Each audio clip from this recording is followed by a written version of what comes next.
Hello and welcome to Hank Games Without Hank. We're back at the Bernabeu for our fake preseason competition. We have to win this game. I mean, we don't really because it's preseason. This doesn't matter. But we do have to win this game if we want to have a chance to get to the knockout round of this fake competition, which would be helpful from the perspective of, getting money, which is not the point of life, but is kind of an essential part of playing in the Premier League. I'm going to solve a problem today. It comes from Ben. Ben writes, thank you for donating to the Project for Awesome, Ben. Ben writes, I'm going to a dance with a girl I don't really know. I've texted her about logistics and stuff, but her friend set it up. My problem is I'm worried I don't know what to talk about when I'm hanging out with her all night. Thanks, DFTBA. Ben, I'm not going to lie. You've almost definitely already gone to this dance because you donated like 6 months ago. But I'm still going to solve your problem. It's a stressful situation. There's no getting around it, Ben. This is big. This is a big one, right? Like, you're going. First off, it's a weird. This is weird. It's weird. It's a little weird to be going to a dance, kind of formalish occasion with a person you don't really know, or it was set up by a friend. Who's this friend? What's going on with them? Why do they feel so strongly about you being with this person? I don't know. Meredith doesn't seem a little weird. Meredith thinks it's plausible. She's younger than I am, so maybe that's just how people do it these days. They just text instead of talking, and then they go to dances. I think you can have a lot of fun at this dance, though. The main thing is that you don't want to put too much pressure on yourself or on this other person or on the experience as a whole, and instead treat it as an opportunity to get to know somebody and to dance, which is always fun, right? Everybody loves. I don't really like dancing, but I've heard that other people like it. As far as how to talk to somebody you don't know, there was an interesting CGP Grey video recently about how he doesn't like to be asked questions that are superlatives, like what's your favorite, or what's the best, or what's the worst, or what's, etc. And instead likes to be asked questions that are a little more open-ended. And I think that's good advice. My brother always says, if you want to get to know someone, ask them what their favorite bridge is. I think with a brand new person who you don't really know and you're going on a date to a dance, I'm not sure that I would lead with what's your favorite bridge, although I do think it's an interesting question. I think in general, though, if you say to somebody, tell me a little bit about yourself, and you start from there, that is a phenomenal goal from Ball John Green. Run to your manager.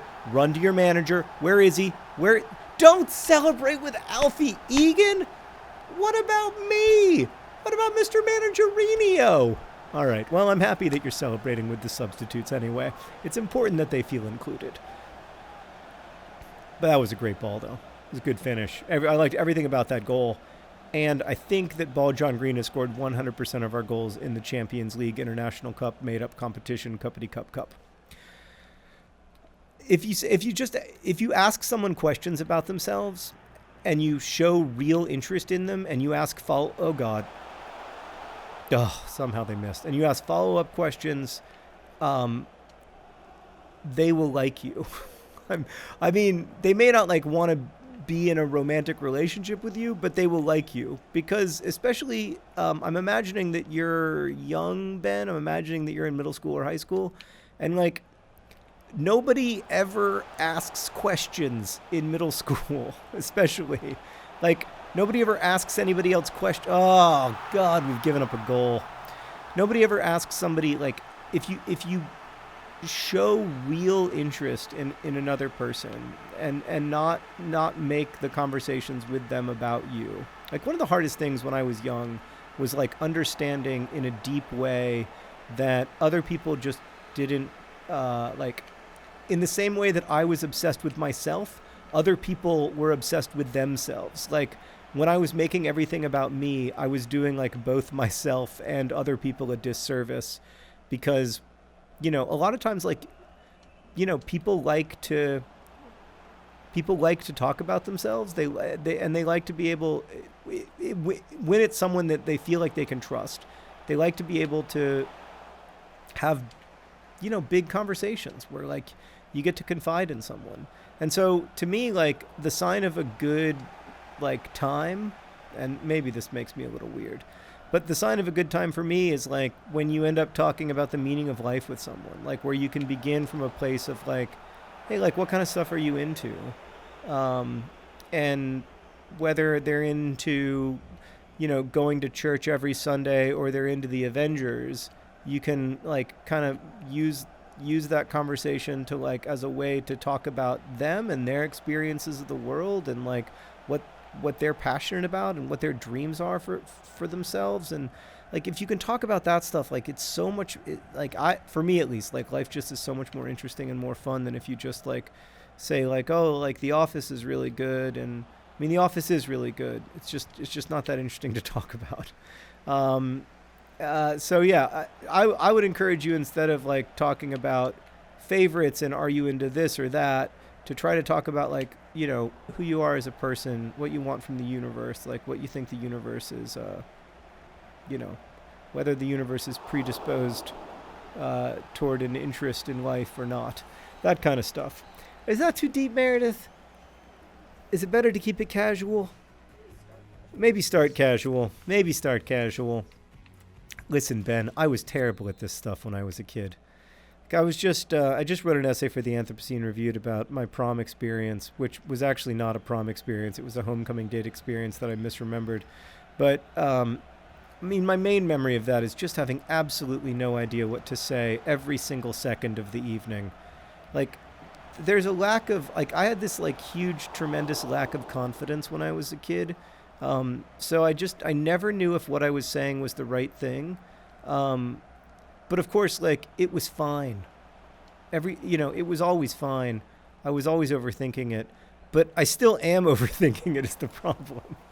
Like, even as I'm answering your question, Ben, I'm overthinking it. I'm wondering, like, I don't know, what is the right way? You should probably just read the comments, Ben. They probably have better ideas for you than I do.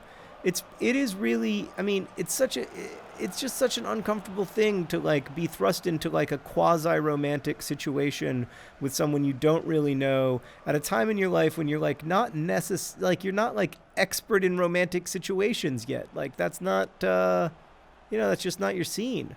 Like when or at least it wasn't my scene when I was 15 or 16 years old. Like I was utterly unqualified, and like kind of emotionally unready for some of the things the social order expected of me, which is always also uncomfortable.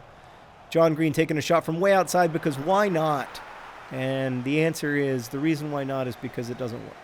But we're going to bring on our first substitution. We never score from corner kicks, but we're going to try to score from a corner kick because why not?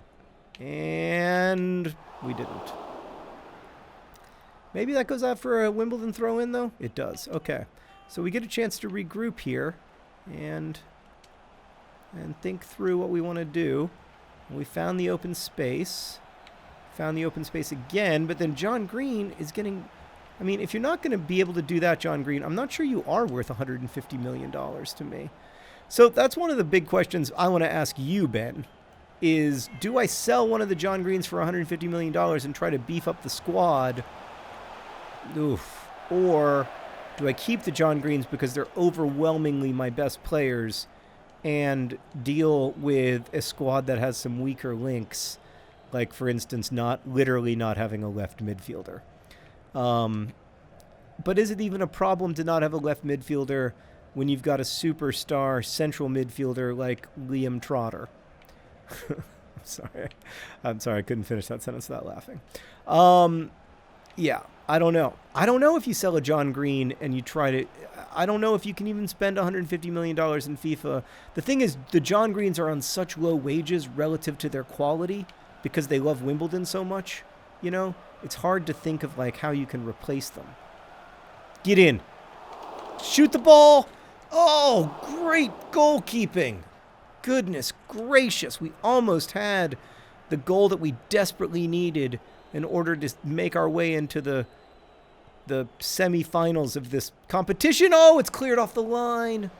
Come on, boys. Find a way. Shoot, John Green! Shoot! Oh, it's beautiful. It's magnificent. It's other John Green. Why did I ever doubt him? Why did I ever doubt him? What is he doing? Is he running away? Oh, he's just doing the runaway. He's doing the runaway. He doesn't like to hug. But then Jorge Sáenz, who is that? Is that a new player? What? Who is that guy? Oh, look at that. He's been a central defender for me for a year and a half, and I forgot his name. He's our best central defender, and he's very good. We're going to go ahead and bring on Vinny Thrill. We are winning 2-1. So that's good news, Ben. Don't ask too many superlatives. Don't be judgy. Do be curious. Do be kind. And try to stay conscious of the fact that the person you are with is probably also uncomfortable and is probably also trying to make it a good evening for all of you. Is that Meredith? Is that reasonable? I don't know. It's so... God, there are harder things than being 15, but not a lot of them. It is so hard. I mean, you're just starting to figure out how to be a person, and you're being asked to do all of these person things, which is, I just think, very difficult. Not that adulthood is easy, but like the notion that these are the quote unquote best years of your life or whatever. It's John Green. It's John Green. He's alone on goal. He's got to score, and he does because he's a finisher. John Green, go find your manager. Go find him. Go find him. You love him. What? No. Go. Oh, man. How come West Ham got to hug their manager and John Green never does? That was a good finish, though. John Green, I mean, again, given his wages, I think you have to hold on to him. He makes $30,000 a week. Mohamed Salah makes $200,000 a week. I just think, I mean, is it worth $150 million to lose him? I just think it isn't. I mean, the guy is absolutely irreplaceable. And if anything, we have tried to, like, come up with, like, some other good strikers, and we've just come up completely cold. I mean, Will Grigg, I would say the biggest disappointment in the history of AFC Wimbledon. And I'm not talking about the real person, who I'm sure is a nice person. I'm talking about the football player. Massive disappointment. Ben, I hope you have fun at the dance, and I hope Wimbledon scored enough to go through. We'll see. I'll either see you next time for the semifinals of this made-up cup, or I'll see you next time for the beginning of our thrilling first season in the Premier League. Thank you for watching. Best wishes.